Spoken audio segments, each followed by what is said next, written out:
Seul Jésus prenne la place en ces lieux. Seul Jésus prenne sa place en ces lieux. Yes. Hey. Écoute ça, écoute ça. Hey. Zamena kembo aye. Nakati ya matuna ye. Akitina tempelo na ye. Dosipe. Zamena kembo, come on. Zamena kembo aye. Aye lolo. Ya matuna ye. Akitia. Yes, oh, yes, oh. Zamena kembo. Zamena kembo aye. Aye. Akitina tempelo. Yeah. Yabotolobi Lola Lole Kopasuka Loje Bokokisa Lole Kopasuka Losepela Lola Lola Lole Kopasuka Loje Lola Lole Kopasuka Lola, lole, kopasuka lelo, panjela kokika lelo, lole kopasuka lelo, kosepela.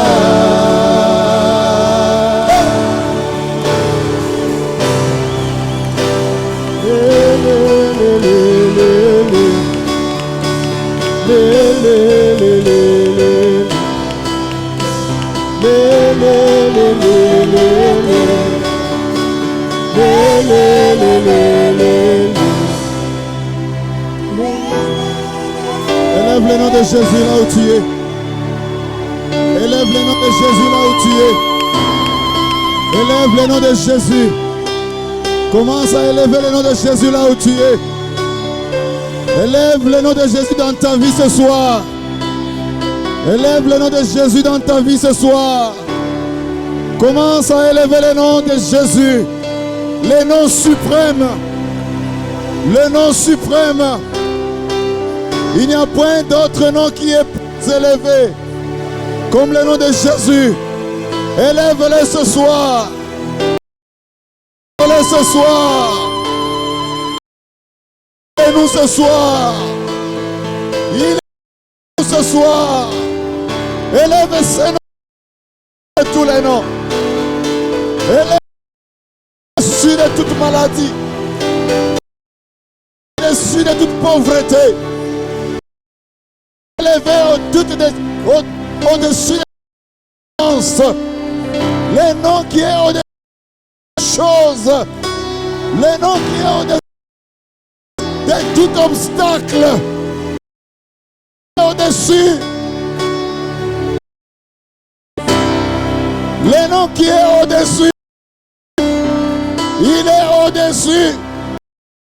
Il est au-dessus. Ce soir.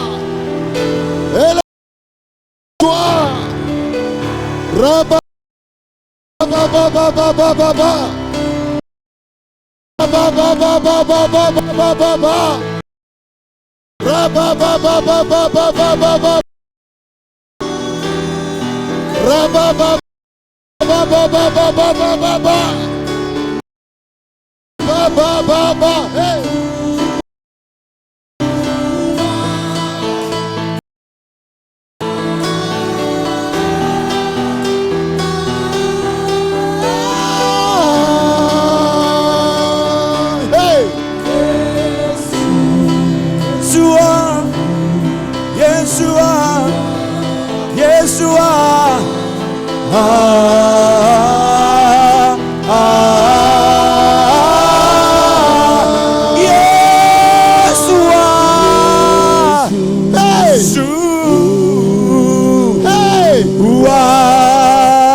Le Seigneur Dieu, il siège au milieu des vrais adorateurs.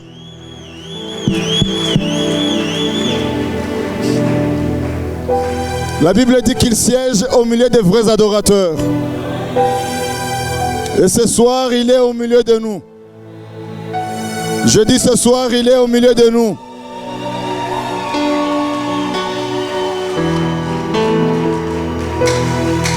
Là où tu es, commence à inviter le Saint-Esprit ce soir. Le Saint-Esprit est en train de faire son travail. Il est en train de prendre place en ces lieux. Que le Saint-Esprit soit au milieu de nous.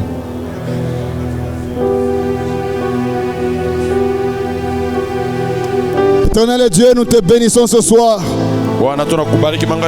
Nous bénissons ton nom. Nous bénissons ta sainteté. Le Dieu de toute sanctification, c'est toi. Tu nous as sanctifiés ce soir. Au travers de cette adoration, ô Dieu de gloire, tu es le Dieu le plus élevé. Tu es le Dieu le plus élevé. Il n'y a point d'autre Dieu comme toi. C'est pourquoi nous te célébrons ce soir. Nous célébrons ton nom, le nom suprême, le Dieu suprême, le Dieu suprême. Emmanuel, le Dieu avec nous ce soir. Applaudis très fort pour ce Dieu-là qui est au milieu de nous. Ah ouais, ah ouais, ah ouais, ah ouais. Applaudis très fort. Il t'a fait du bien ce soir. Il t'a fait du bien ce soir. Il mérite la gloire et la louange. Il mérite les acclamations. Il mérite des acclamations. Son nom c'est Jésus. Son nom c'est Jésus. Son nom c'est Jésus. Alléluia. Hosanna, Hosanna, Hosanna. Hosanna in the highest. Father, we thank you tonight. We thank you tonight. the Almighty God, the one who is, the one who was, and still is yet to come. We give you glory and we give you honor. Receive our adoration tonight. Receive our acclamation tonight. We applaud you tonight. We applaud your glorious name tonight. We applaud the glorious God tonight. The greatest of the great. The greatest God in heaven, on earth, and under the earth is the only one. We bless you tonight, mighty God. We give you glory and honor. Thank you, Jesus. Thank you, Jesus. Thank you, Jesus.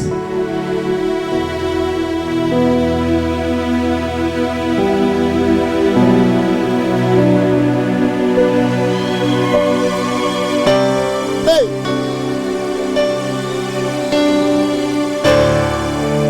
Est-ce que nous pouvons applaudir pour ce Jésus-là? Applaudis. Applaudis, applaudis, applaudis, applaudis très fort.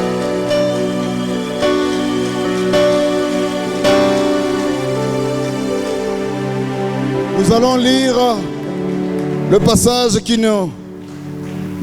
qui nous garde pendant ces jours, ces 4 jours, ces 5 jours, ces 6 jours. Le passage qui nous garde pendant cette semaine, c'est Actes chapitre 2. À partir du verset 1 au verset 4, nous allons les lire ensemble et à haute voix. At the count of 3, we're going to read. Nous allons lire ensemble au compte de 3. 1, 2, 3.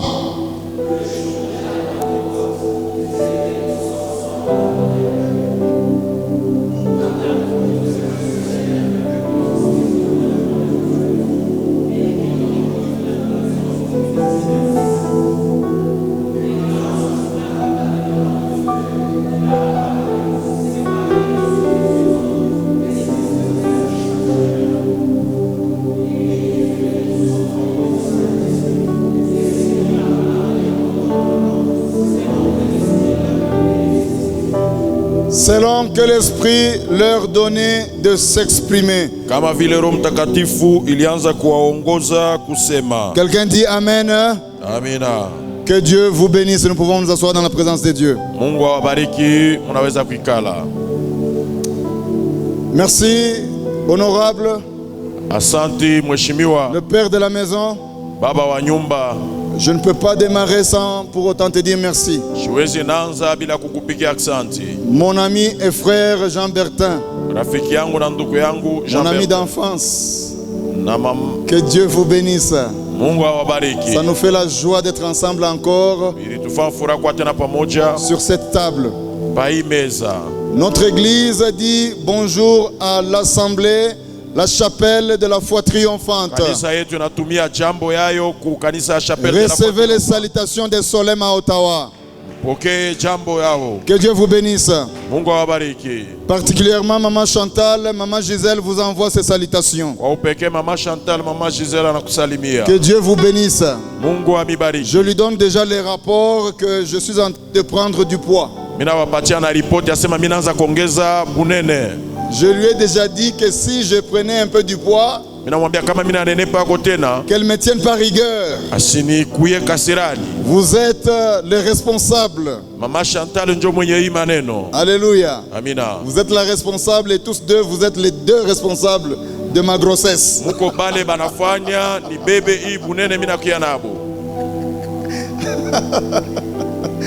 Est-ce que nous pouvons applaudir pour ce couple? Ils sont responsables de ma grossesse. Bien-aimés, aujourd'hui c'est notre 4e jour. Wapendwa, leo ni siku yetu ya 4. Et j'ai un thème que j'intitule la vie dans l'église. Na miko na kishina minaita maisha mukanisa. La vie dans l'église. Maisha mukanisa. Dis là où tu es, la vie dans l'église. La vie dans l'église dépend de moi. Inamatana na mie. Alléluia. Amina. Dis encore, la vie dans l'église. La vie dans l'église dépend de mes habitudes. dépend de mes habitudes. Dis encore, la vie dans l'église. La vie dans l'église dépend de mon caractère. dépend de mon caractère. Alléluia. Amina. Alors aujourd'hui, j'aimerais parler un tout petit peu de la vie dans l'église. Leo minataka kusemeza njua uzima mukanisa. Parce que la vie de l'église, Uzima wa kanisa c'est une vie pour laquelle nous devons parler un tout petit peu. uzima ile nastahili tusemezee kwa kidogo. La Pentecôte, c'est le temps où nous devons parler des choses qui concernent l'église. Pentecote ni wakati ile inabidi tuseme maneno yanaelekea kanisa. Et cette semaine, nous essayons d'aller partout là où on peut de ce qui concerne l'église. Na muichuma tunapima kwenda huku na kule kubamba yote nasemezea kanisa. Alors dans la vie de l'église, Na uzima wa kanisa j'ai commencé par comprendre une chose, ilifika mkuelewa kitu moja. que la vie de l'église comprend les chrétiens. Uzima wa kanisa unaelekea kwanza bakristo. Et tous les chrétiens n'ont pas nécessairement la foi chrétienne. Na bakristo bote abana tu paka na imani ya bukristo. Là je commence. Pale minaanza. La vie de l'église dépend de tous les chrétiens. Uzima wa kanisa unambatana na bakristo bote. Mais tout chrétien Lakini mukristo n'est pas nécessairement, anatupaka ou disons n'a pas nécessairement la foi chrétienne. wala anatupaka na imani ya bukristo. L'église, c'est là où tout le monde vient. Kanisa ni pale batu bote Alors banakuja. lorsque nous venons à l'église, Kama tunakuwa mkanisa il y a ce que nous appelons les différentes catégories de chrétiens. na pale tunasema kuko mabipande bya kuachana bya bakristo. Alors dans l'église, Na mukanisa dans les différentes catégories de chrétiens, mubipande bya kuachana bya bakristo j'ai placé différentes catégories selon ma compréhension. mina panga ile bipande kufatana na kusikia kwangu. Donc je suis l'auteur de cette compréhension. Ni kusema hivi vitu minasema binanyelekea ni Si mie. tu as un problème avec ce que je vais dire aujourd'hui, Kama una mambo na ile mitasema leo il faut me voir moi. inabidi unyone Donc je suis mie. l'auteur.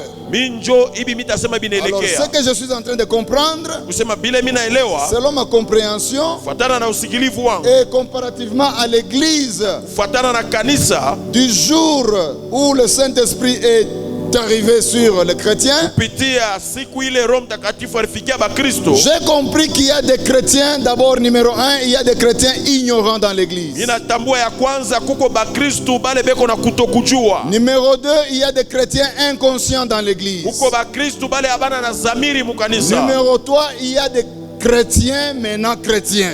Na ya tatu kuko bakristo ndio bakristo kabisa. Alors là, j'aimerais parler un tout petit peu sur certaines différences. Na pale mimi nataka kusemezea kote na pachanisho kidogo. Tout chrétien n'est pas nécessairement un mauvais chrétien. Mukristo wote anatupaka mukristo Et mubaya. tout chrétien n'est pas nécessairement un bon chrétien. Na mukristo wote anapaka mukristo Mais mzuri. il y a la différence des chrétiens. Me kuko achanisho ya bakristo. Pourquoi ce jour-là, le Saint-Esprit est venu pour créer la différence? Kwa nini Roho Mtakatifu ile siku alishuka njoo kufanya achanisho? Alors, nous allons comprendre une chose, Tutaelewa kitu moja. que dans les livres des Actes des Apôtres, Mukitabu ya Matendo ya Mitume au chapitre 2, basura ya pili à partir du verset 37, kuanzia pakistara 37 si quelqu'un peut nous balancer, kama banaweza kututilia yo. chapitre 2 du livre des Actes des Apôtres, Sura ya pili ya kitabu ya Matendo ya Mitume au verset 37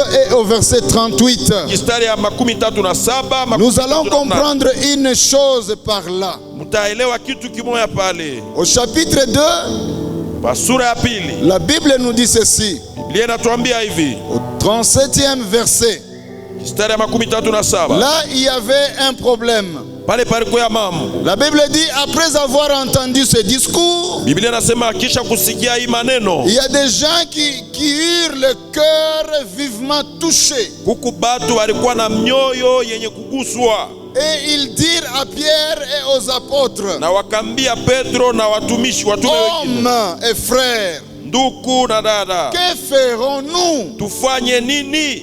Au verset 38, la Bible dit, Mistari ya 38. Pierre leur répondit Petro akawaambia, et il dira ceci: anasema hivi, répentez-vous tubuni et que chacun de vous soit baptisé au nom de Jésus-Christ na kila mmoja wenu abatiziwe mjina la Yesu pour le pardon de vos péchés, juu ya kusamewa kwa dhambi et vous yenu, recevrez les dons du Saint-Esprit. na mtapokea zawadi ya Roho Vous Mtakatifu. recevrez quoi? Mtapokea nini? Le don du Saint-Esprit. Zawadi ya Roho Mtakatifu. Donc ils n'avaient pas encore reçu le don du Saint-Esprit. Kusema balikuwa bayapokea zawadi ya Roho Mais Mtakatifu. il fallait d'abord qu'ils soient baptisés Ilibidi mbele bababatize afin qu'ils reçoivent juu le don du bapokee Saint-Esprit. zawadi ya Roho Mtakatifu. Mais à ce niveau-ci, Memu hii hatua il y a Pierre qui s'adressait au peuple d'Éphèse. kuko Petro anaambia taifa ya Il leur Efeso, parlait anabambia de Jésus-Christ. juu ya Yesu Kristo. Mais ces gens-là, ce sont des gens qui s'appelaient des chrétiens. Me bale bantu balianza kuitwa Ce Bakristo. sont des gens qui apparemment connaissaient la parole. Ni bantu kwa kuonekanika balijua Ce neno. sont des gens qui se comportaient d'une manière ou d'une autre comme des chrétiens Ni bantu balianza d'aujourd'hui. kuchongoza saba Kristo. Mais lorsque Pierre Lakini wakati Petro leur parla de Jésus anabasemezea njuu ya Yesu sous la mouvance du Saint-Esprit, kupitia ongozaji wa Roho Mtakatifu, alors la première chose qui a attiré mon attention, kitu ya kwanza kinakokota c'est angalisho que yangu ces gens-là, kusema wale watu, après que Pierre leur ait parlé, kisha Petro kuwasemezea, ils étaient supposés être des hommes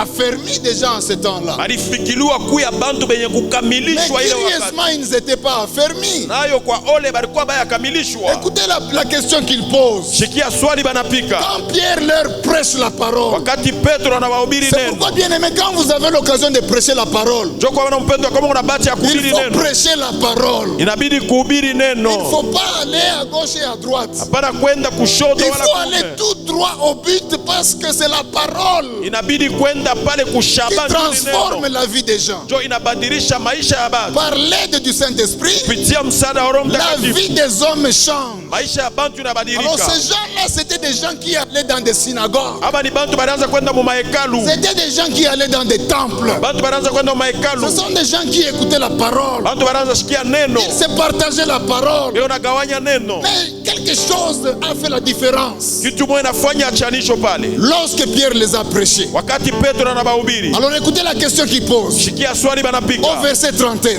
Au verset 37, la Bible dit, Mstari wa 37 il pose la question à Pierre. banamupika Petro swali Après avoir entendu kisha la kushikia prédication de Pierre, mahubiri ya Petro. la Bible dit la première chose qui était manifestée, Biblia inasema kitu ya kwanza kinaonekanika c'est que leur cœur était touché. ni mioyo yabo liguswa, Si ils écoutaient la parole, la bonne parole kama tous les jours, balianza kushikia neno mzuri kila siku, si leur vie avait déjà changé, kama maisha yabo ilikuwa kesha badilika. pourquoi leur cœur devait être touché? Sasa kwa nini mioyo yabo iliguswa Mais tena? ce jour-là, Juu ile siku après avoir entendu la bonne nouvelle, kisha kushikia habari la njema, Bible dit, Biblia inasema leur cœur était touché. mioyo yabo iliguswa.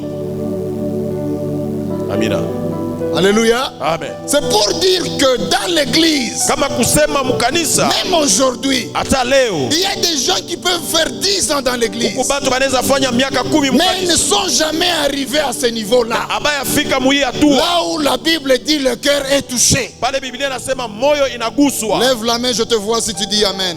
Amen. Il y a des gens qui sont dans l'église. Batu beko mkanisa Ils peuvent avoir des positions dans l'église. banaweza kuwa na macheo Ils peuvent mkanisa, avoir des ministères dans l'église. banaweza kuwa na mahuduma Mais mkanisa, leur cœur n'est jamais touché. mioyo yabo haiyagusiwa. Que pendant cette semaine Hii juma que hii nous sommes en train de célébrer kitu kunashangilia la venue du Saint-Esprit, kuja kwa Roho que le Mtakatifu, cœur de quelqu'un soit touché. moyo wa mtu moyo Je dis uguswe. cela au nom de Jésus. Sema ile mjina la Je dis Yesu, encore au nom de Jésus. sema ile mjina Tu la ne peux Yesu. pas être dans l'église Hauwezi na kuwa et mkanisa ton cœur n'est jamais touché. na moyo wako haiyaguswa.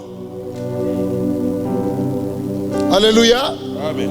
Le cœur, Moyo c'est ce que nous donnons à Dieu. ile tunapatia Mungu.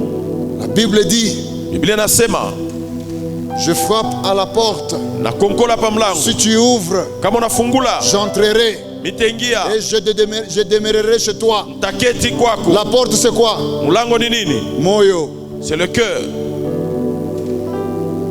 Bien-aimés, nous devons être sensibles Wapendwa, inabidi tuwe na pendant usikilivu ce temps.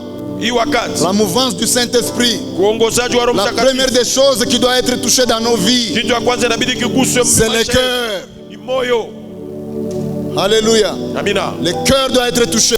Moyo inabidi iguswe Avant de connaître tout changement, mbele ya kuishi mabadiliko le yote. cœur est la porte d'entrée Moyo ni mlango wa du kuingia Saint-Esprit. ya Roho Mtakatifu. Lorsque le cœur n'est pas ouvert, Wakati moyo hainafunguliwa, Jésus n'entrera pas chez toi Yesu ataingia et kamwe par kwako, conséquent, il ne demeurera jamais chez toi. na pale ataketi na wewe tena. Dis à ton voisin, Ambia jirani wako, voisin, jirani, pendant cette période, hii wakati ouvre encore ton cœur. ouvre encore ton cœur. Et ce jour-là, la Bible dit, Ile siku Biblia inasema le cœur était vivement touché. mioyo iliguswa kabisa, Et la suite, na la kisha Bible dit, Biblia inasema après que leur cœur soit touché, kisha mioyo yako kuguswa, ils ont eu maintenant le courage. wanapata hodari, Hein, Papa Philippe? Ils ont eu le courage. wanapata hodari. Donc nous devons avoir aussi le courage dans l'église. Inabidi na tukue na hodari Courage. kwanza. Hodari C'est quelque chose qui fait avancer l'église. ni kitu kinachofesha kanisa. Tu es entouré des hommes et femmes moins courageux. Kama unakuwa na bantu basi hodari, L'église restera toujours au niveau du banc. kanisa itabakia paka chini, Personne ne peut s'élever. hakuna ule atashimama. Mais lorsque l'église, Na kama kanisa nous sommes entourés des hommes et des femmes courageuses, tunazunguka na banaume na banamuke ba hodari, l'église va aller dans une dimension, kanisa itenda la mwatua dimension de leur destinée. hatua ya maisha yao mzuri ya Dieu a kumbele. une destinée pour cette église. Mungu yuko na maisha mzuri ya kumbele. Mais alors la chapelle de la foi triomphante va aller dans sa destinée. Na pale chapelle de la foi triomphante C'est itenda maisha seulement ya lorsque kumbele. dans la foi triomphante il y a des hommes et femmes courageux, Kama tu mchapelle muko banaume na des banamuke ba hommes de hodari, courage, bantu ba hodari, des hommes qui vont prendre certaines choses bantu banabeba en vitu charge.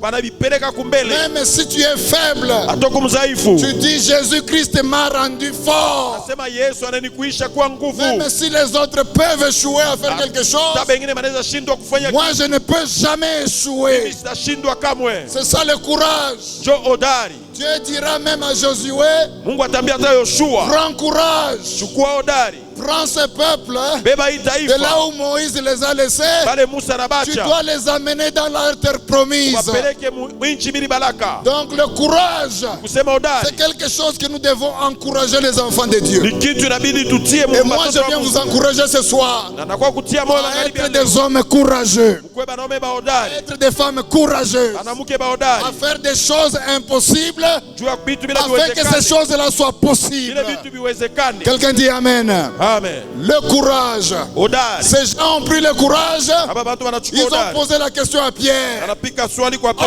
Homme, ndugu, et frère, ndugu, il s'adresse à Pierre wanamwambia et Petro, en même temps il s'adresse aussi aux apôtres. pale banambia tena watume, Hommes et frères, ndugu, que ferons-nous? tufanye nini?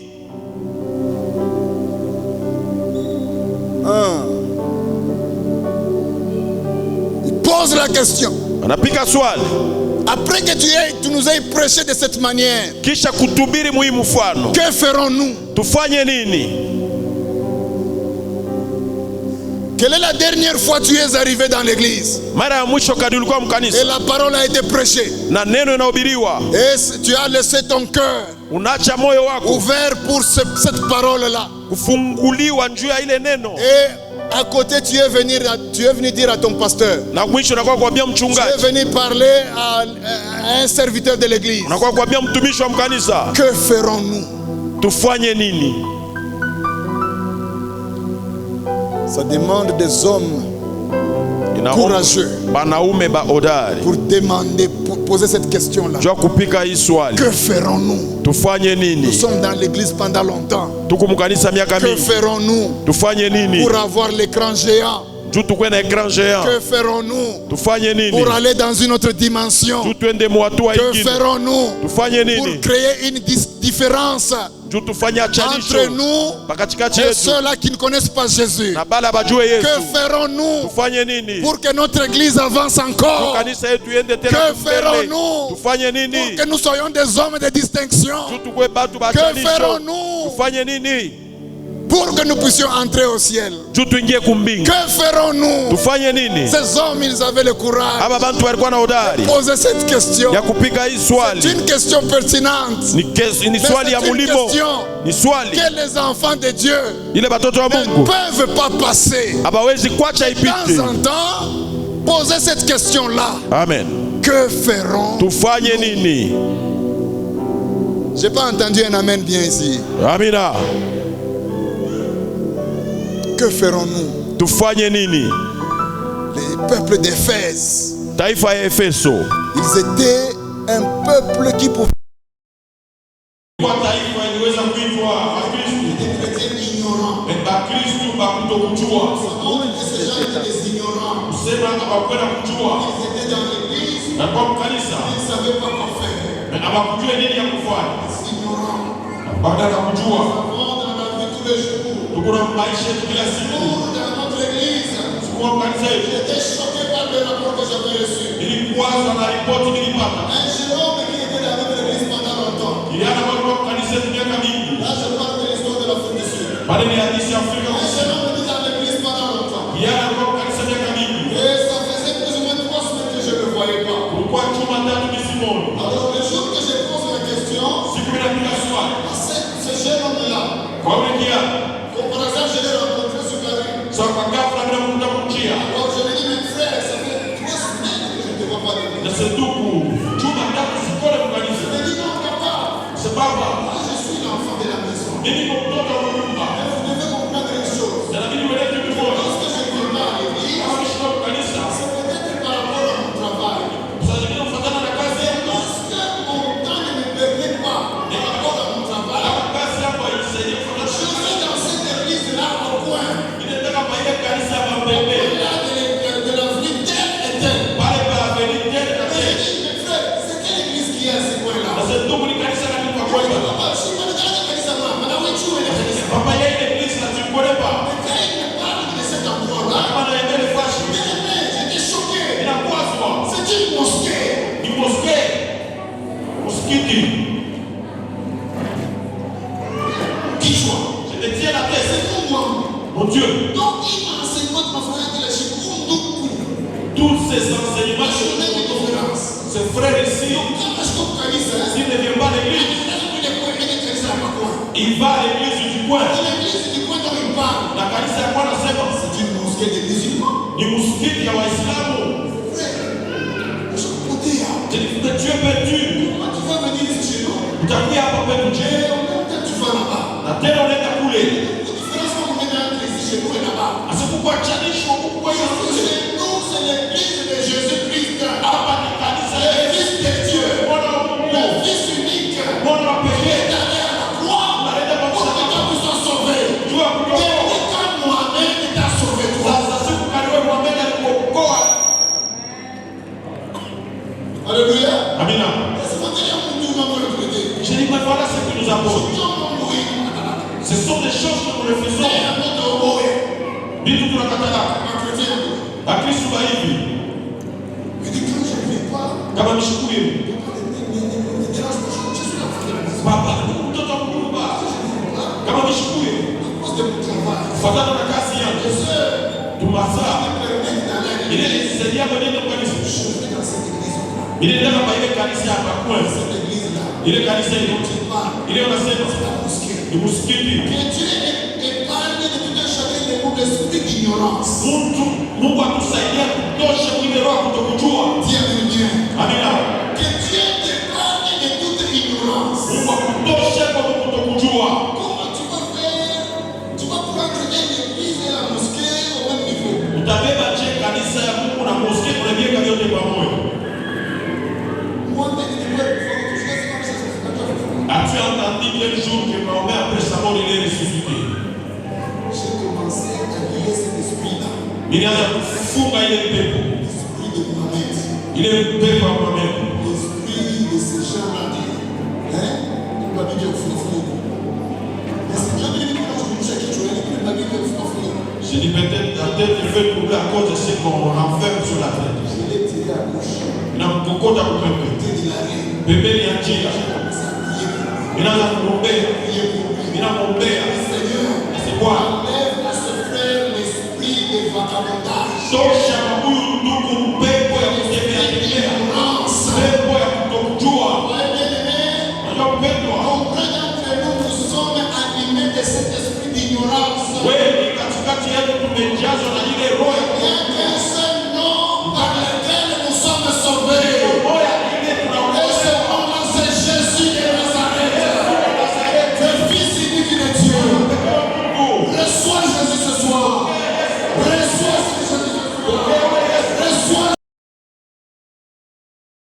Jésus. Donc pendant cette période, nous devons nous débarrasser de tout esprit d'ignorance. Hii wakati inabidi tutoke kwa ile mpepo ya kutokujua. Le Saint-Esprit est venu Roho Mtakatifu inakuja pour nous ramener encore là où nous devons être. jua kuturudisha pale tunastahili kuja. Les enfants de Dieu dans l'église Batoto ya Mungu mukanisa doivent savoir inabidi bajue que l'ignorance tue. ase kutokujua kukuna uwa. L'ignorance tue. Kutokujua kukuna uwa. Bien-aimé, comme on a mkanisa kukuma question à comprendre. Si tu viens à l'église et que tu ne comprends pas certaines questions, Pose ces questions-là. pika maswali ile. C'est pourquoi vous avez l'étude biblique dans l'église. Jo kwa maana mukanisa tuko na mafunzo ya Biblia. Nous, pendant la semaine, nous avons l'étude biblique pendant la semaine. Chez Biblia tunafundaka mujuma. Et nous avons une session là où nous laissons tout le monde poser des questions. Na tuko na wakati ile tunachaka kila mtu apike swali Nous ne voulons yake. pas que les gens restent dans l'ignorance. Atupende bantu babakie mukutokujua. Quelqu'un dit amen, hein? Amen. Dis encore amen bien. Amen. Le deuxième point, Kishina ya pili je voudrais parler des enfants inconscients. ni bale abana na zamiri. Dans l'église, nous avons des enfants inconscients. Kanisa tuko na batoto wa Mungu abana na zamiri. L'état spirituel des enfants d'Éphèse était vraiment inquiétant.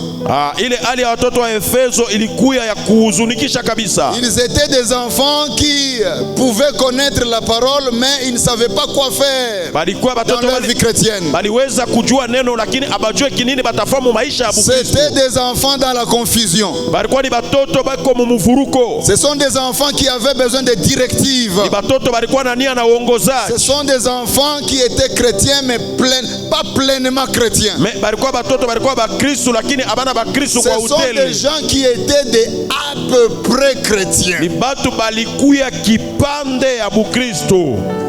Alléluia. Amina. Les à peu près chrétiens. Saba Kristo. Jobale banakuyaka quand ils veulent. Ils viennent quand ils veulent. Et ils ne viennent pas quand ils ne veulent pas. Et kama shipende loko kubikuya asta kuya. J'ai vu quelqu'un hier. Biliona mtu mmoja jana. On a été avec l'homme de Dieu. Tulikuwa na mtumishi wa Mungu. Et cette personne-là, j'ai posé la question. Ule mtu minamuuliza.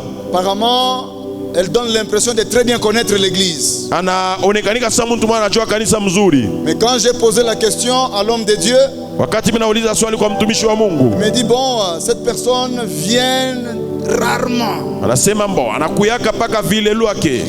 La personne vient quand même. Anakuyaka kone paka vile. Mais kupitisha mashiku tu ingine na siku. Nous avons des enfants qui sont les à peu près. Tukuna batoto bale beko sa. Les à peu près. Beko sa.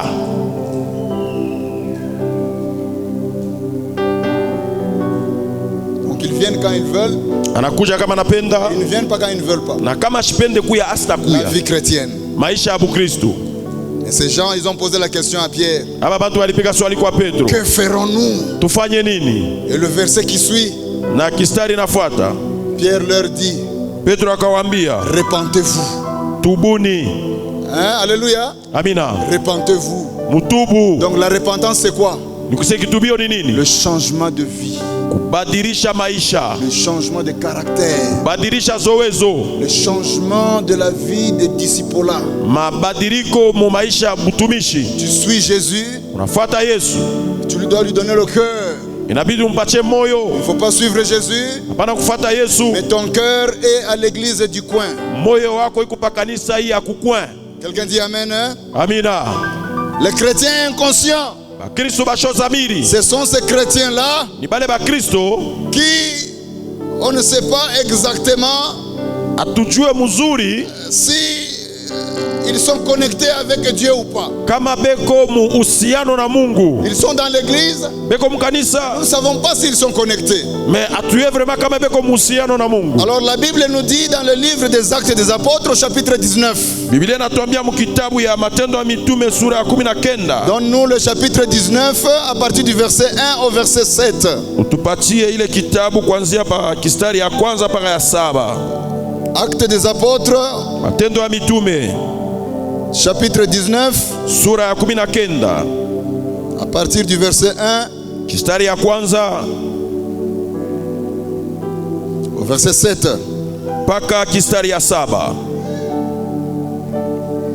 Et la Bible nous dit, Inatuambia pendant qu'Apollo était à Corinthe, ilikuwa wakati ile Apollo alikuwa ku Korinto. Paul, après avoir parcouru les autres provinces de l'Asie, Paulo kisha kutembea mainchi zingine za il mji arriva à Éphèse akafika Efeso, et a rencontré quelques disciples. akaona wanafunzi wengine, Il leur dit, akawauliza, avez-vous reçu le Saint-Esprit mulipokea Roho Mtakatifu quand vous avez cru? wakati mulipoamini? Ils lui répondirent, Wakamjibu, nous n'avons même pas entendu dire qu'il y ait un Saint-Esprit. hatukusikia ya kama kuko Roho Mtakatifu. Et il dit, Akawauliza, de quel baptême avez-vous donc été baptisés? sasa nini mulibatizwa? Kubatizo Et ils gani? répondirent, Wakasema, du baptême de Jean. batizo ya Alors Yohane. Paul dit, Paulo alisema, Jean a baptisé du baptême de repentance, Yohana alibatiza ubatizo wa toba, disant au peuple de croire en celui qui venait après lui, anaambia taifa kuamini kwa yule anakuya nyuma c'est-à-dire en yake, Jésus. ni kusema Yesu Kristo. Sur ces paroles, Na kupitia ile maneno ils furent baptisés au nom du Seigneur Jésus. wakabatizwa mjina la Bwana Yesu. Lorsque Paul leur y imposait les mains, Na wakati Paulo aliwatilia le mikono, Saint-Esprit vint sur eux Roho Mtakatifu akakuja et juu ils yao, parlaient en langue et prophétisaient. wakaanza kusema mulugha na kutabiri. Et ils étaient en tout environ 12 hommes. Na pale pale walikuya wanaume 12. Alléluia. Amina, Alléluia. amina. La Bible dit quoi? Biblia inatuambia nini? La Bible dit Biblia inasema que Paul à Éphèse, Paulo Muefeso il rencontra un groupe de jeunes gens. akakuta kikosi kya biana, Mais quelque chose aussi a attiré la curiosité de Paul. na kitu kimoja kilikokota angalisho ya Paulo. Qu'est-ce qui a attiré la curiosité de Paul? Nini likokota angalisho yake? C'est l'inconscience de ces hommes-là. Ni kutokujua kwa ama kushinda kuwa na dhamiri ya wale Ils étaient watu. au nombre de 12. Walikuwa 12. Et ces hommes-là étaient Lakini- supposés être des disciples de Jean-Baptiste. Wale watu waliweza kuya wanafunzi wa Yohane Mbatizaji. Lorsqu'ils étaient des disciples de Jean-Baptiste, Na wakati walikuwa wanafunzi wa Yohane Mbatizaji, il supposait qu'eux aussi devaient très bien connaître la parole. ni kusema na bo aliwaziwa kuya benye kujua neno. Mais alors, ce qui a suivi, Me ile inafuata ça a montré que ces hommes-là, inaonesha sema bale batu étant des disciples de Jean-Baptiste, benye kwa banafunzi ba Yohane Mbatizaji, il y a quelque chose qui leur manquait. kuko kitu kilibakosa. Paul leur posa la question, Paulo anabapika swali, avez-vous reçu le Saint-Esprit? mulipokea Roho Mtakatifu? Alléluia. Amen. Avez-vous reçu le Saint-Esprit? Mulipokea Roho Mtakatifu? J'ai aimé la sincérité de ces gens. Mina furahikia ukweli wa hawa watu. Tout bonnement, ils ont dit non. Bila shaka banasema hapana. Nous avons été baptisés par le baptême de Jean-Baptiste. Balitubatiza kupitia batizo ya Yohane Mbatizaji. Mais une chose qui est vraie, Na kitu kiko kya que kweli, nous n'avons jamais entendu parler du Saint-Esprit. hatuyashikiaka kusema maneno ya Roho Mtakatifu. Mimi naanza kushanga. Je suis surpris. Papa Philippe. Les disciples de Jean-Baptiste. Papa Philippe, wanafunzi wa Yohane Mbatizaji. Les disciples, c'est-à-dire que les suiveurs, Nikusema bale balianza kumufuata. les apprentis. Bale eko na Quand fundisha. vous suivez quelqu'un, vous apprenez quelque chose de lui. Eko na mufuata na eko na bafundisha kintu kimoya. Donc ils ont suivi Jean-Baptiste. Nikusema beko na fuata Yohane Ils Mbatizaji. n'avaient jamais entendu parler du Saint-Esprit. Mais abaya yakako kusema Roho Mtakatifu. Inashanga, Je suis surpris. même dans nos églises aujourd'hui, Hata mu makanisa leo. il y a des gens qui n'ont pas la connaissance des choses. Kuko bantu abana na ufamu wa maneno fulani. C'est pourquoi lorsqu'il y a la mouvance du Saint-Esprit, C'est comme ça, il y a des gens, quand il y a la mouvance du Saint-Esprit, ils pensent que ce sont des pièces de théâtre. Ils regardent comme le cinéma, comme dans un film. Film à Rambo na Schwarzenegger. Film de Rambo Schwarzenegger. Ils ne comprennent rien. Abashikie kintu. Ces gens étaient sincères. Aba bantu balikuwa na ukweli. Et nous n'avons jamais entendu Parce que atuya shikiaka parler du Saint-Esprit. kusemezea kwa maneno ya Roho Mtakatifu. Bien-aimé, dans l'église, il faut être sincère. Wapendwa mukanisa inabidi kuwa wazi.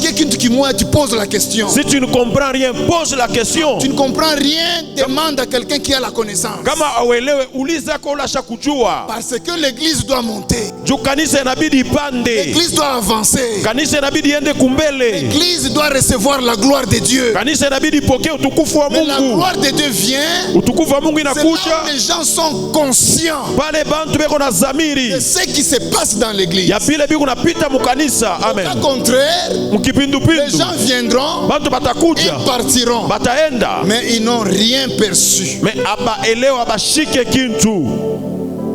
Amen. Amen. Amen.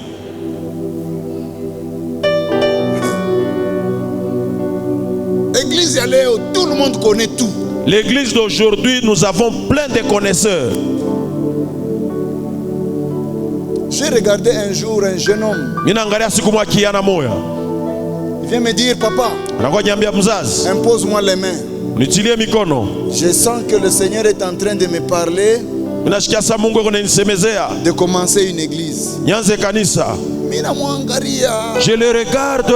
Sasa unajua mbele église ni nini? Tu connais d'abord l'église, c'est quoi?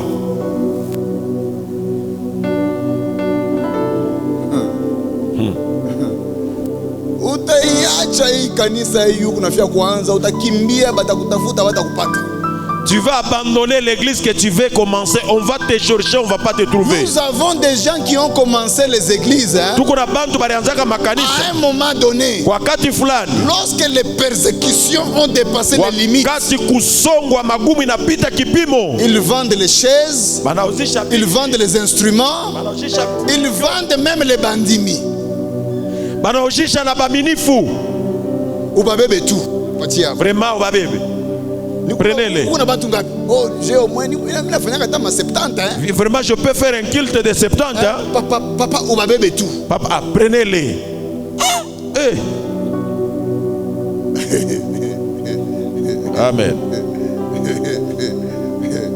Bien-aimé, hapa kucheza na kanisa. Faut pas jouer avec l'église. Unaona hivi baba anafikisha kanisa hivi iko. Voyez, notre pasteur a mené l'église à ce niveau. Il a traversé. Auye magumu kani anapitia. Est-ce que unajua ni mabiambo ngapi alipata? Tu ne sais pas le coup qu'il a reçu. Est-ce que unajua ni ma-insulte ngapi alipata? Des insultes qu'il a reçues. Est-ce que unajua ni makofi ngapi alipata bushiku juu Des yako? coups pendant la nuit à cause de toi. C'est pourquoi lorsqu'il faut bénir les hommes de Dieu, il faut les bénir, bien-aimés. Jo kwa maana kama inabidi kubariki batumishi ya Mungu, inabidi kubabariki. Dis amen pour que j'avance. Amen. Il faut les bénir. Amen. Parce que ma vita banakombaniaka makanisa ou te comprends. Parce que le combat qu'ils affrontent pour l'église, tu n'en as pas l'idée. Ce jeune homme-là, Nangalia ukiana. il me dit, papa, prie pour moi, impose-moi les mains. Ah, c'est pas ponyeke mikono. Hein? Parce que je suis allé chez mon papa, il a refusé. Njumirienda kwa nakatala. Ah, ça c'est quand baba anakatala. Mimi nitakuimposer mikono juu ya nini? Si ton papa a refusé, moi je vais t'imposer les mains. Pourquoi? Toi et moi égale combien? We na mie hesabu itatosha ngapi? Je lui ai dit, rentre chez ton papa. Rudia kwa baba yako. Moi je ne peux pas. Siwezi. Vous savez, moi, l'église que je dirige, Unajua mie kanisa mimi naongoza. j'ai fait ça. Mimi nafanya hivi, mimi natupa. Il connaît toute ma vie. Anajua maisha yangu yote. Mais niko paka mwa Mungu.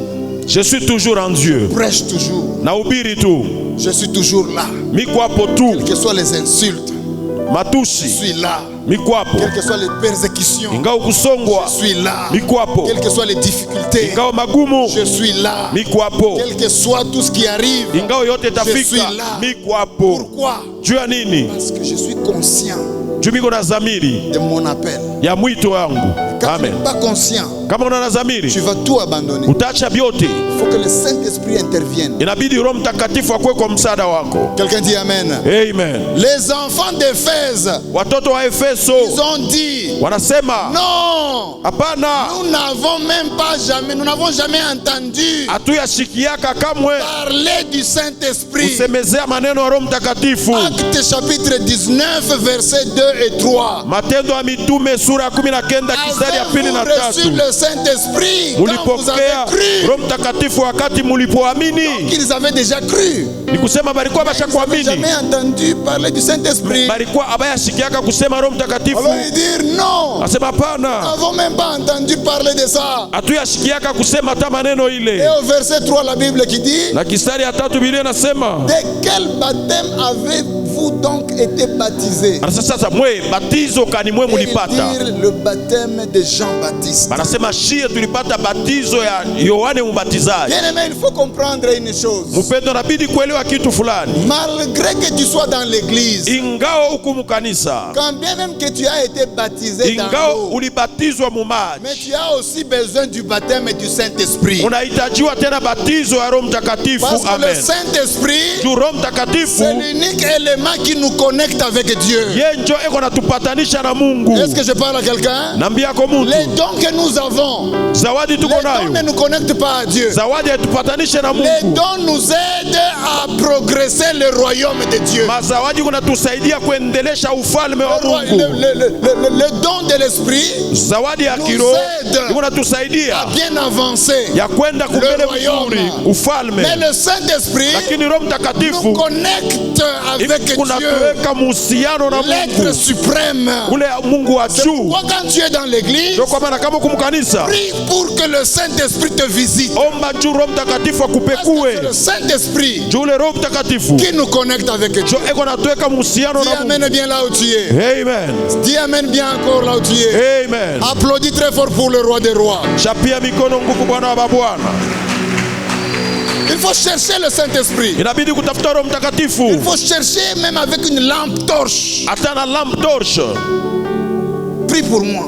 Nyombe Que le Saint-Esprit descende sur moi. Roho Mtakatifu anishukie. Cette période, Hii wakati pourquoi tu vas laisser cette période passer utacha hii wakati ipite je sans que le Saint-Esprit n'intervienne dans ta vie? bila Roho Mtakatifu kwa kukusaidia mu maisha. Cette semaine, Hii c'est juma la semaine que nous devons tous chercher le ni Saint-Esprit. juma ile sisi wote tunatafuta Roho Nous Mtakatifu, devons être baptisés dans le Saint-Esprit. tunabatizwa mu Roho L'Église Mtakatifu. doit être baptisée dans le Saint-Esprit. Kanisa inabatizwa mu Roho Mtakatifu. Quelqu'un dit Amen. Amen. Nous devons être baptisés dans le Saint-Esprit. Inabidi tubatizwe mu Roho Mtakatifu. Le Saint-Esprit Roho Mtakatifu va nous aider à atatusaidia connecter avec Dieu, tupatanisha na Mungu, mais les dons de l'Esprit, lakini ça va nous zawadi ya aider kiroho à opérer dans le royaume. itatusaidia kutumika mu Nous ufalme. devons être opératifs dans le royaume. Sema unatumika mu ufalme C'est bien ni mzuri, d'opérer dans le royaume, tumika mu ufalme, mais c'est mieux lakini mzuri d'être sana conscient kwa na zamiri pour connecter avec Dieu. juu ya kwa muhusiano na Mungu. Alléluia.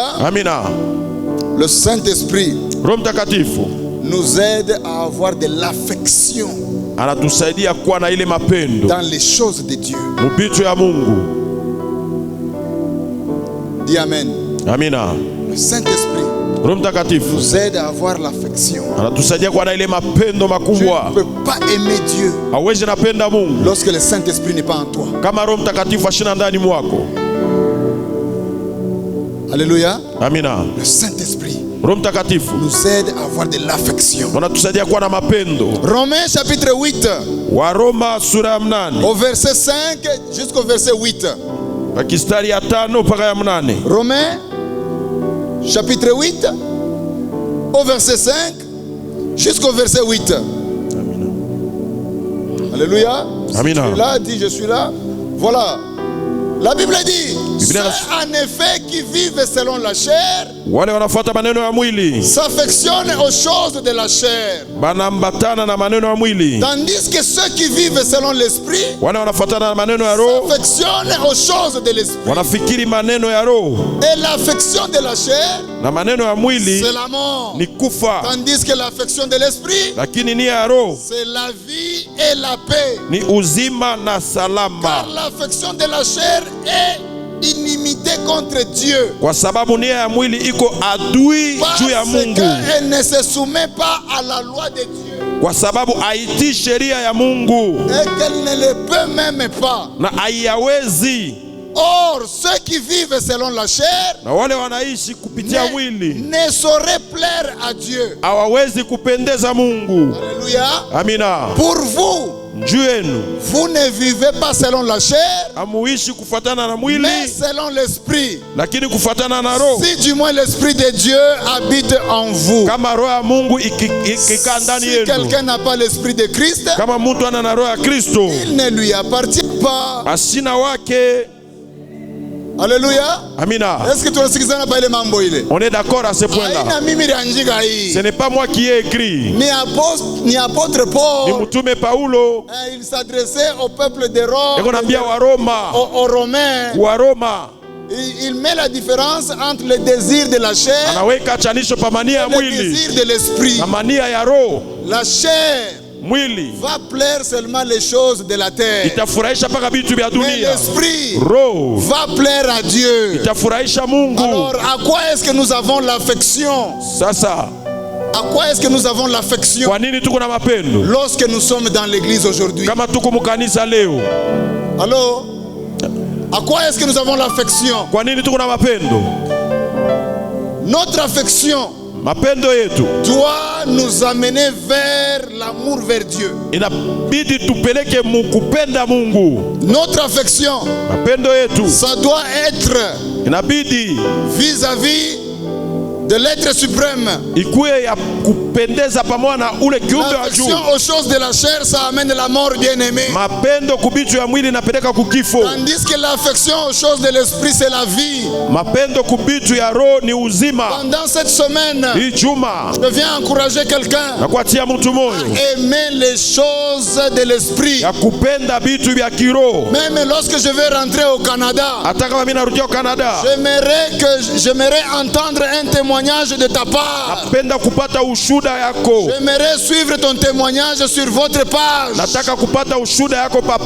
Lorsque je te verrai témoigner que tu es une personne transformée, que tu es maintenant le suiveur de Jésus, tu n'es plus le suiveur de la chair. Alléluia. Il y a un seul moment où j'aime les choses de la chair. C'est lorsque les frères, je m'excuse, papa. Lorsque les frères, lorsqu'ils ne sont pas convertis et ils sont à l'extérieur, ils sont à la poursuite d'une sœur, et que la sœur lui dit accompagne-moi là où je vais, et il amène la sœur jusque là où elle va. La sœur entre dans l'église, le frère aussi entre dans l'église, et quelques mois après, le frère est converti. Là j'aime. Alléluia. Amen. Le frère a agi dans la chair, mais il a fini dans les choses de l'esprit. Est-ce que tu peux dire amen là où tu es? Amen. Lorsque tu peux aller de la chair, tu vas aux choses de l'esprit. C'est là où moi j'aime. Tu ne peux pas quitter les choses de l'esprit. Tu descends aux choses de la chair. Bien-aimé, là tu es en train de faire le contraire. Le royaume de Dieu, c'est pour que les gens quittent le monde, pour qu'ils aillent vers la vie éternelle. Nous ne pouvons pas prendre les gens de la vie de Jésus vers le monde. Dis amen bien. Amina. Le désir de la chair, mania ya mwili doit disparaître. inabidi ipotee. Devons être des hommes et femmes Inabidi tukue banaume na qui banamuke doivent désirer les choses de l'esprit. bale batapenda kutamania bitu ya kiroho. Même les musiciens. Hata waimbaji. Dites amen. Amina. Surtout moi, les musiciens. Surtout vous les musiciens. Par moment vous nous faites faire des choses. Les musiciens par moment il y a des problèmes sérieux.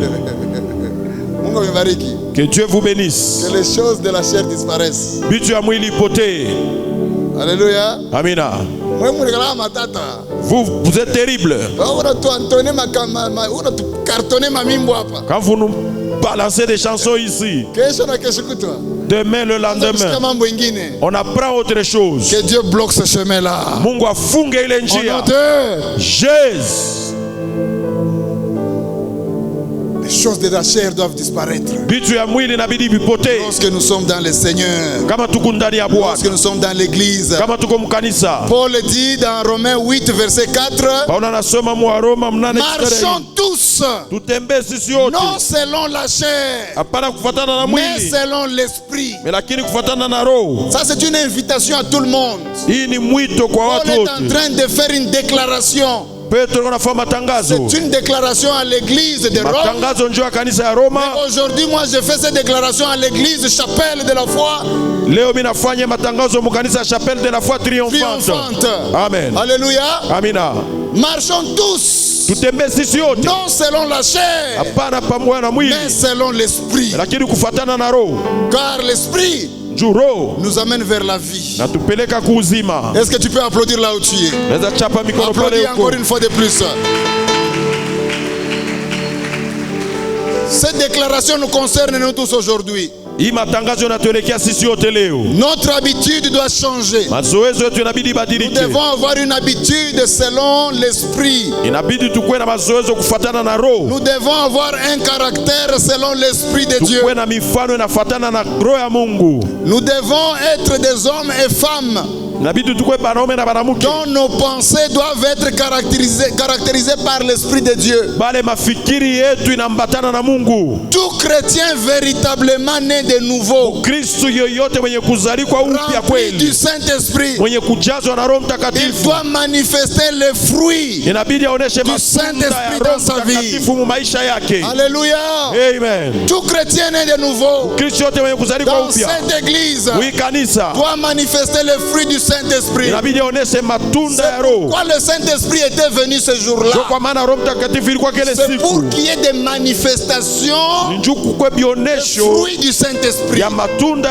C'est quoi le fruit du Saint-Esprit? La Bible nous dit dans le livre de Galates au chapitre 5, et je suis en train de clôturer par là. Dans Galates chapitre 5 au verset 22 jusqu'au verset 23, la Bible nous dit, la Bible nous parle des fruits de l'esprit.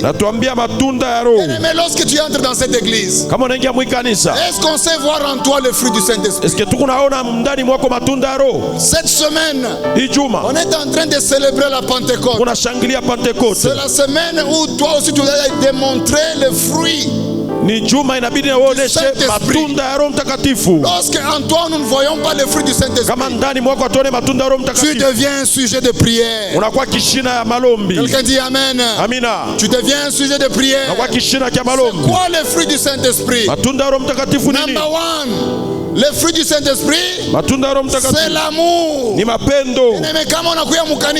Si tu viens à l'église, il faut démontrer l'amour. L'amour envers les frères et sœurs de l'église. L'amour envers les gens que tu connais dans l'église. L'amour envers les gens que tu ne connais même pas.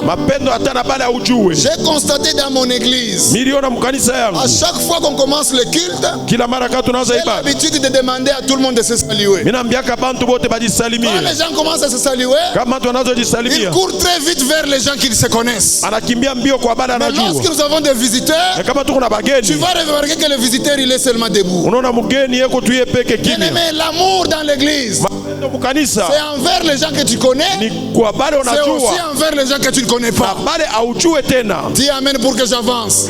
Amen. Pourquoi toi tu ne manifestes jamais l'amour dans We l'église? aoneshake mapendo mukanisa njua nini? Mpaka wa makari Tu mukanisa. es toujours colérique à Si vous l'église. posez question. Si on te pose une question, Mpaka wa makari tu mukanisa. es toujours colérique. Basi pime kusema sema tuwekeni sasa offrande. Qu'on ne parle pas de l'offrande. Offrande ndio pale makari ya bantu inaanza. Là, c'est la colère manifestée. J'ai une sœur. Niko na dada moya, Elle se fâche. yana C'est shirikaka. seulement quand moi je prends la parole, Kama tu minabeba je sauti, commence à faire l'exhortation des offrandes. minaanza kusubutisha njuu ya kutoa. Mais toutes ces choses ici, Vitu vingine hivi. elle va dire amen. Ataluka amina. Ataluka. Elle saute. Ataluka. Elle crie. Ataka action de grâce. Elle vient même sceller. Mais lorsque je prends seulement le micro, Quand nabeba tu kibui, je commence maintenant à exhorter sur les offrandes. naanza kusubutisha pa sadaka. Sœur Anashirika. Et là, le visage renfrogné. Un jour, j'ai dit à mon épouse, Sikuwa naambia mke wangu, chaque fois que je fais l'exhortation des offrandes, kama mimi nasema usubutisho pa sadaka, sœur telle, la sœur telle, elle change de figure. uso wake nabadilikaka. Ma femme qui dit, Oh, je ne crois pas à ce que tu dis. shamini kubilo nasema, Moi je dis, mimi nasema faisons l'expérience. tupime. Qui va exhorter le dimanche prochain? Unataka subutishe juma Oh, nani? c'est elle. Ni fulani. Moi je dis, bon, demande à cette sœur-là Umwambie yule de dada, ne pas exhorter. Moi je vais exhorter. ache mimi tasubutisha. Sasa weye, Et toi, uanze kuangalia tu ule dada huyu. regarde cette sœur là. Le dimanche, Mjuma, j'ai pris le micro. nabeba kibui. On a demandé à cette sœur de ne pas faire l'exhortation. Anasema yule dada asisubutishe. J'ai pris le micro. Nabeba kibui. J'ai dit maintenant c'est l'heure de l'exhortation de l'offrande. Mimi nasema hapa ni kusubutisha njoo ya sadaka. Sœur Anna, sawa kunikengula nafanya hiyo. Mais avec dédain, mépris. J'ai regardé ma femme. Mimi naangalia mke wangu. J'ai fait seulement ça. Mimi nafanya tu côte. Ma femme a mis seulement la tête en bas. Mke wangu anaweka tu kichwa chini. Quand nous sommes allés à la maison, Pale tunaenda à kunyumba. la maison on parle. Juu kunyumba tunasumbuliaka. Je lui ai dit, Ninamwambia, tu as vu la réaction? uliona vile alifanya? Tu avais raison. Sio ulikuwa na sheria. Bien aimé, comment utampenda Mungu Comment tu vas aimer Dieu dans l'église? dans l'église? Mais tu ne peux pas aimer les choses qui font avancer l'église. Mais aupende bintu bile binafaa kanisa ende kumbele. Ouais, pas offrande na shirika. Tu vois ni? Toi pendant l'offrande tu es fâché. Mais aina wewe hein? C'est pas toi. Je parle de l'autre là, c'est pas toi. Mimi nasema ule mwingine wewe hapa. Wako unafurahiwa kwa kuleta offrande. Wewe pa offrande unakuwa kwa furaha. Donc nous devons manifester l'amour Inabidi kuonesha mapendo. dans l'église Mukanisa envers les hommes na wantu de l'église, wa mukanisa envers les femmes de l'église, na badada wa mukanisa envers les gens qui nous dirigent, na batu banatongoza envers les ministres de Dieu. na wa ministre wa Nous devons Mungu. manifester l'amour. Inabidi kuonesha mapendo. Avant de manifester l'amour à l'extérieur, aux gens que tu ne connais pas, Mbele ya kuonesha mapendo nje pala manifeste ujuu. d'abord l'amour aux gens avec qui tu communies chaque jour. Onesha mbele mapendo kwa bantu bale kunaungama nabo kila siku. Amen. Papa, juste kengine kanani kananikuye. Un jour dans notre église à Cape Town, Siku mwa mkanisa tu Cape Town. on a fini le culte. Tunaisha ibada. C'était un bon culte. Ilikuwa ibada mzuri. L'adoration était terrible. Mabudu mzuri. Ça Mungu akuanguka tu ile siku. Comme si Dieu devrait tomber ce jour-là. Après le culte, Après le je culte, vais dans mon bureau. minenda mu bureau. Je commence à recevoir des cas dans mon bureau. Nazopokea maneno mu bureau. Quand je recevais des gens dans mon bureau, Wakati napokea bantu mu bureau, on vient vite me dire, banakuwa kunyambia haraka. Papa, viens vite à l'extérieur. kuya inje Dans le bipesh. parking, il y a un problème. Pale pa parking peko Qu'est-ce mambo. qu'il y a? Quelqu'un a cogné la voiture de quelqu'un dans le parking? Se mtu anakonga gari ya benyewe asapana. Les gens peuvent s'entretuer là-bas. Bantu banaweza kuwana Il y a pale. telle sœur, Huko dada fulani. telle sœur. Na dada Ils fulani. sont en train de se battre dans le parking. Beko nakombana pale Qui tunekaka sont ces magari. sœurs-là? Bale badada ba. Ce sont des sœurs de la chorale. Badada ba mkwaya. Oh. Oh. Moi je sors, je dis Bayama, mais pourquoi vous nous foutez la honte comme ça? Qu'est-ce qu'il y a? Nini? Oh, atumulakanga mabe. Ananichokoza kama leo ataona. Leo nitamkupika. Utashikia leo. Malingali natoka. Mangale inaanza pale. Na waka kabisa. Utaliwa mikuna. Au yani yuwaka. Utaliwa vile mitakufanya. Kama ikukwe mchungaji. Ningelikupika mubaya. Deux sœurs Badada wawili de la chorale. Bamukwaya. Huyu moya alimbaka na Marie Misamu. L'autre chantait avec Marie Misamu. Mwingine alimbaka na Laure Mbongo. L'autre avait chanté avec Laure Et Mbongo. il se retrouve dans mon église. Banalikuta mkanisa yangu. Toutes ni stars. Toutes des stars. Et ils veulent se battre dans l'église. Banafia kukombana mkanisa. Où est le Saint-Esprit? Roho Mtakatifu yuko wapi? Où est l'amour? Mapendo iko wapi? Je les ai suspendus. Allez, tunabayoka chini. Une suspension indéterminée. Suspension ya show mwisho. Alléluia. Amen. Donc dans l'église nous devons démontrer l'amour. Mukanisa inabidi tuoneshe mapendo. Est-ce que quelqu'un est béni ce soir? Amen. Est-ce que Mungu amekubarikiwa ce soir? Amen. Tuanze kuoneshana kama mapendo. Manifestons l'amour. Comment est-ce que tutakombanisha Satan ou la tuone? Comment pouvons-nous combattre le diable que nous ne voyons pas? Lorsque tu nakombanisha bantu mkanisa. Pendant que nous combattons le membre de l'église. Arrêtez ces choses-là. Toi chebile bintu. Dis à ton voisin ou à ta voisine. Ambia jirani wako. Bien aimé kama hii message na kuinterpeller na wewe, hein? Si ces messages t'interpellent. Arrête ça. Arrête ça.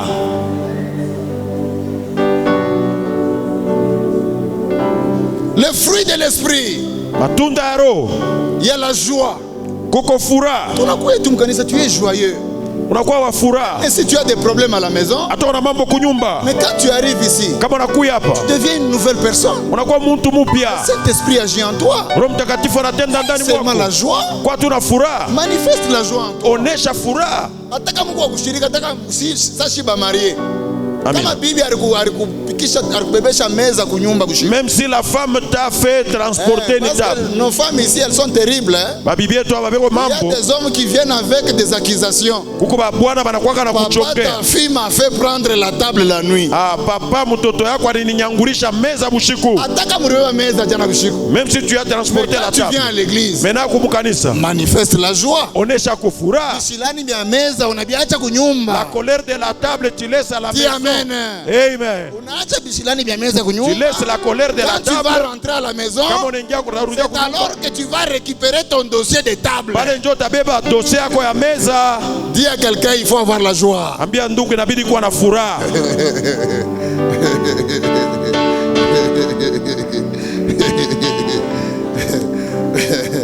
Le fruit de l'esprit, il faut avoir la paix, bien-aimé. Tendo ya roho inabidi kuwa na salama. Watu mkanisa Mungu tu mtu wa amani tu. Sois quelqu'un vraiment de paix. La paix. Pacificateur. Même si tu as des problèmes. Salama. Tu vas au travail. Unaenda mkazi. Tout va bien. Tu es en paix. Les gens ne savent pas lire. Bantu abasome. Problème sur ton visage. Mambo pansula yako. Bantu quand ils ont des problèmes. Il y a des gens s'ils ont des problèmes. Le visage renfrogné. Visage kangama. Vrai business. Amina.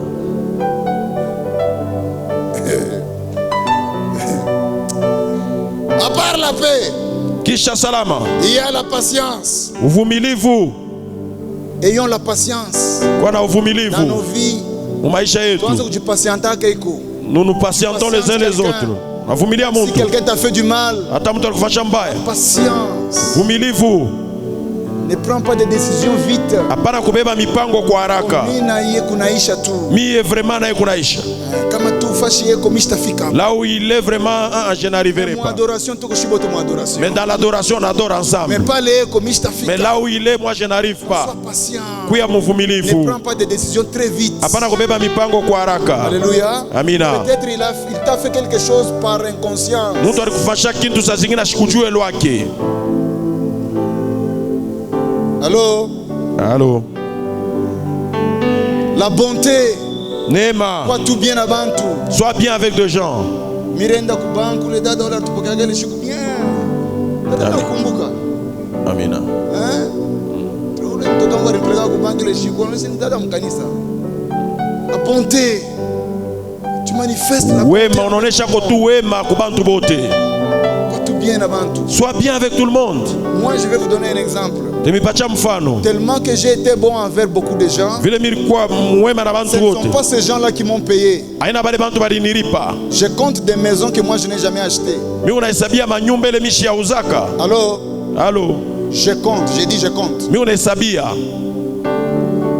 Des maisons que je n'ai jamais achetées. Mais la bonté envers Dieu et la bonté envers les hommes m'a ouvert la porte à mes propres bénédictions. Alléluia. J'ai des maisons que je n'ai jamais achetées avec mon argent.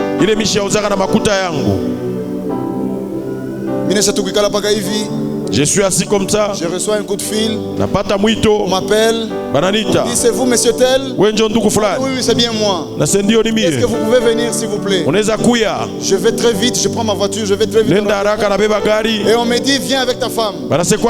J'arrive à l'endroit. Je trouve un homme. Il me dit, bon, bien-aimé, on a vu que vous êtes ça.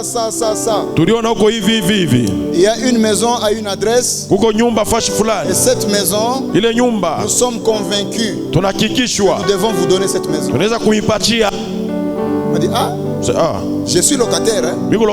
Ma première maison. Un don de Dieu. Par des gens avec qui je n'étais même pas affilié. La bonté de Dieu envers les hommes. Dieu va toucher même d'autres pour te bénir.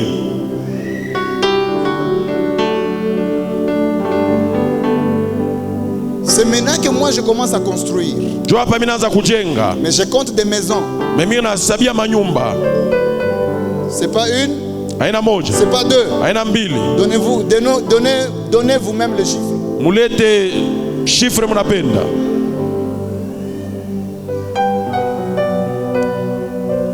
Dis à quelqu'un à côté de toi, sois bien avec les gens. Dieu te bénira un jour.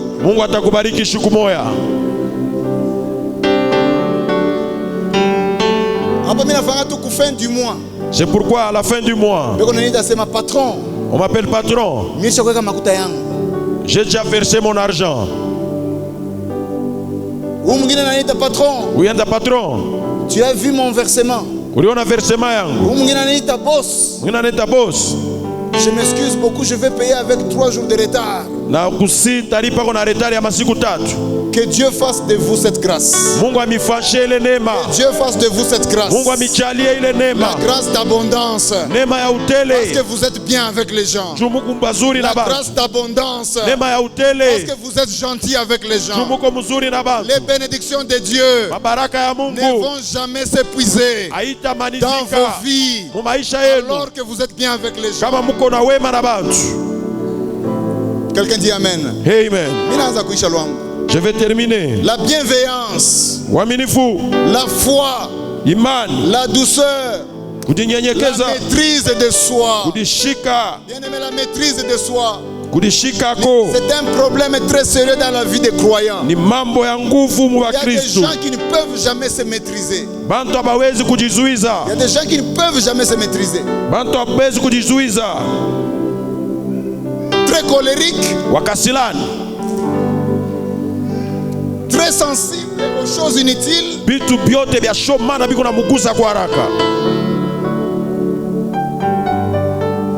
Comment on peut tout vivre? Tu essaies comme ça. Tu ne me connais pas. Hein? On est joué, hein? Je vais te faire des histoires, tu vas regretter toute ta vie. Qu'est-ce que tu vas faire?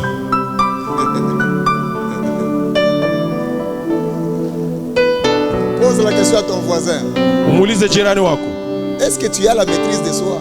Vraiment, oui, on a kujizuiza.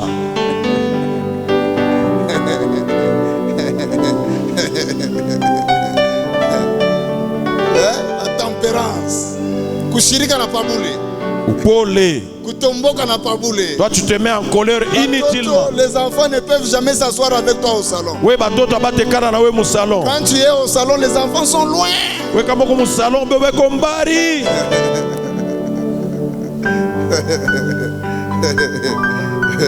Tu manges sur la table. Unakula pa meza. Mais ta femme mange à la cuisine. Bibi yako unakula kumpishi chini. Afu ni caractère kanile. Ni mazoezo mbele ya wapile. Il est un monde en zamani bien-aimé. Des histoires anciennes. Le monde d'aujourd'hui. Dunia leo. Tu manges sur la table. Unakula pa meza. Tu es ici. Uko hapa. Ton épouse est là-bas. Mke wako pale. Manger ensemble. Unakula pamoja. Pour parler des choses. Munasumbulia maneno. Na bukari bunashuka bien. Et même le foufou descend bien.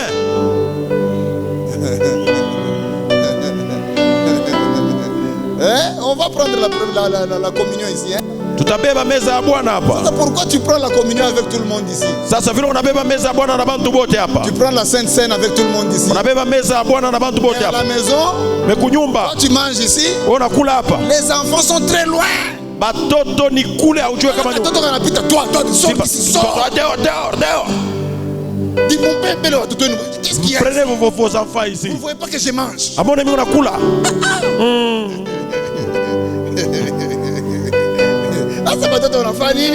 Les enfants ont fait quoi?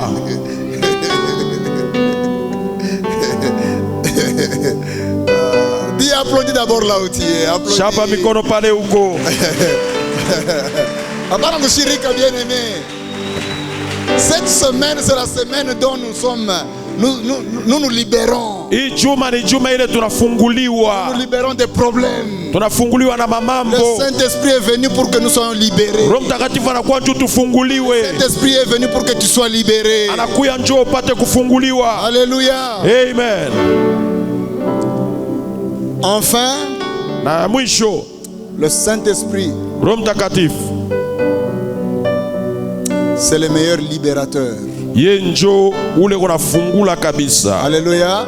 Amina. Atakama uko na mashine ya je. Atoko na minyororo ya je. Le Saint-Esprit est venu pour nous déchaîner. Roho Mtakatifu anakuja njoo kukata ile minyororo. Le Saint-Esprit est venu pour nous libérer. Roho Mtakatifu anakuja njoo kutukuisha huru. Libérer de toute prison. Tukuisha huru mugerezani yote. Nous libérer de toute chaîne. Fungula mu minyororo yote. Les chaînes des sorciers. Minyororo ya balozi. Les chaînes des ennemis. Minyororo ya badui. Les chaînes des méchants. Minyororo ya batu babaya. Les chaînes de toutes sortes. Minyororo ya kila aina. Le Saint-Esprit est venu pour nous libérer. Le Saint-Esprit est venu pour libérer ta famille. Le Saint-Esprit est venu pour libérer ton mariage. Le Saint-Esprit est venu pour libérer ton ministère. Le Saint-Esprit est venu pour te libérer de tout ce qui t'a pris en captivité. Est-ce que quelqu'un peut dire Amen? Amen. Lève-toi là où tu es. Nous allons prier. Je vais remettre le micro à mon frère. Nous allons prier pour que le Saint-Esprit puisse nous libérer ce soir. Que le Saint-Esprit libère quelqu'un. Que le Saint-Esprit libère ta vie. Que le Saint-Esprit libère partout là où tu as été inconscient. Que le Saint-Esprit te libère. Où tu as été ignorant. Que le Saint-Esprit te libère. Là où tu marchais, tu étais appelé enfant de Dieu, mais tu ne reflétais pas la vie de Jésus-Christ. Le Saint-Esprit est venu pour nous connecter à la vie de Jésus. Donc là où nous sommes, notre vie doit refléter la relation avec Jésus-Christ. Quelqu'un peut dire Amen. Amen. Bien-aimé, si tu ne connais pas Jésus, si tu n'as pas Jésus, tu n'iras pas au ciel, bien-aimé. Donc il faut quitter le siège d'ignorance. Il faut quitter le siège d'inconscience. Il faut quitter le siège Et tout ce qui nous prend en captivité. Alors s'il y a quelque part dans ta vie, l'ignorance est encore avec toi, commence à prier. Dis, Seigneur, je te demande pardon. J'ai été ignorant de beaucoup de choses. Mais ce soir, au travers du message prêché, je ne veux plus demeurer ignorant. Je voudrais marcher avec toi tout en m'attachant à ta parole. Philippe a rencontré Nathanaël. Philippe a rencontré Nathanaël. Qui croyait qu'il était croyant. Mais il fallait que Philippe lui parle des choses de Jésus. Et Nathanaël a dit, je ne savais pas que les choses étaient ainsi. Alors si c'est comme ça, baptise-moi seulement ce soir. Et il était baptisé. Mais l'ignorance, ça tue les enfants de Dieu. Tu ne peux pas aller au ciel tout en étant ignorant. Alors commence à prier là où tu es. Que l'ignorance parte de ta vie. Que l'ignorance parte de nos vies. Que l'inconscience sorte de nos vies. Commence à prier là où tu es.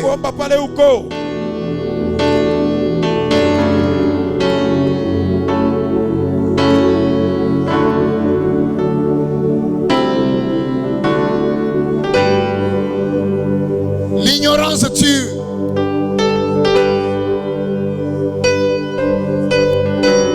L'ignorance tue. L'ignorance tue l'Église. L'inconscience tue l'Église. Beaucoup viennent et ils sont ignorants de ce qu'ils doivent faire. Beaucoup viennent et ils sont inconscients de ce qu'ils sont. Prions pour que l'ignorance quitte nos vies. Prions pour que l'inconscience quitte nos vies. Prie, bien-aimé, là où tu es. Prie là où tu es. Prie là où tu es. Que l'ignorance te quitte ce soir. Que l'ignorance quitte ce soir. L'ignorance quitte ce soir. Au nom de Jésus. Au nom de Jésus. Au nom de Jésus. Au nom de Jésus. Esprit d'ignorance, sors de cette église. L'esprit d'ignorance sort de la vie de quelqu'un. Esprit d'ignorance, sors de ma soeur, sors de mon frère, sors de quelqu'un. Je te chasse ce soir. Je te chasse ce soir. Sors, sors, sors, sors, sors, sors de quelqu'un, sors de notre famille, sors de notre église, sors de notre vie, sors. Au nom de Jésus. Au nom de Jésus. Au nom de Jésus.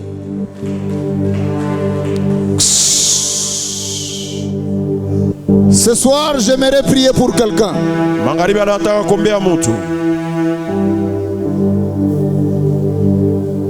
Je ne sais pas c'est quel message qui t'a touché depuis qu'on a commencé le mardi. Mais s'il y a quelque chose qui t'a touché et que tu penses que ce soir nous pouvons prier avec toi,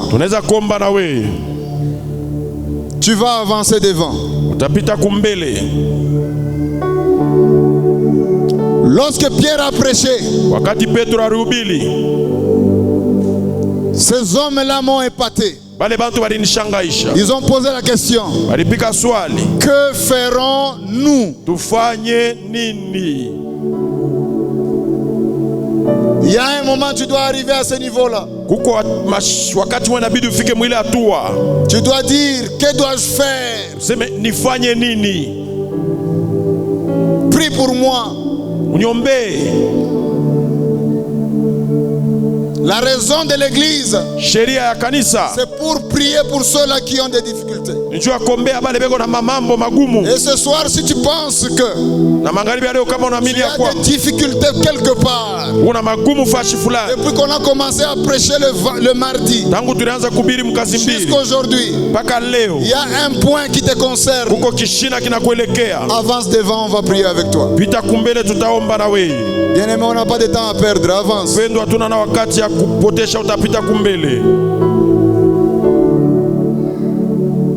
Nous allons prier avec celui qui croit que l'onction de cette maison attachée au Saint-Esprit qui était déposé dans la chambre haute le jour de Pentecôte. Cette onction-là était capable de faire la différence dans la vie des hommes, des enfants de Dieu. Et ce soir, si tu crois que l'onction de cette maison est capable de faire la différence dans ta vie, tu vas venir, bien-aimé. Je ne connais pas ton problème. Je ne connais pas ta vie. Je ne connais pas ta vie spirituelle. Je ne connais pas ta vie financière. Je ne connais pas ta vie professionnelle. Je ne connais pas ta vie familiale. Je ne connais pas ta vie sociale. Mais quelque part, si tu penses que l'onction de la maison dans la mouvance du Saint-Esprit est capable de faire quelque chose dans ta vie, tu vas passer ici devant.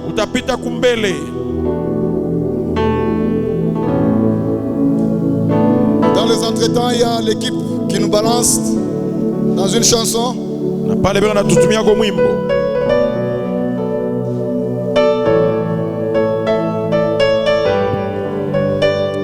Il y a une chanson que j'aime. Tikangai na yema Yesu za malamu. Tikangai na yema Yesu za malamu. Hey. Tikangai na yema. Come on. Yesu za malamu. Tikangai na yema Yesu za malamu. Tikanga